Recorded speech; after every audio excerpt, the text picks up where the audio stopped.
हे शिव शंभो कैलासपति उमापति शिव शंकर महाप्रभु धवलेश्वराय नमः। दीपं यदि वरं ब्रह्म दीपं यदि जनार्दन दीप हरत मे पाप पूजा दीप नमस्तुते। धवलेश्वर महाप्रभु संसार सुखी रखंतु।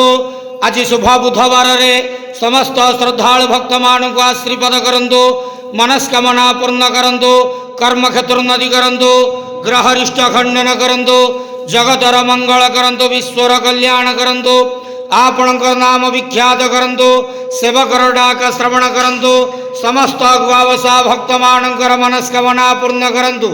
बाबा धवलेश्वराय नमो नमः। संसार सुखी रखंतु आनंद गवार हरि बोलो।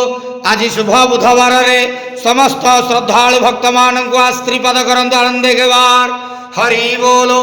बाबा धवलेश्वराय नमो नमः।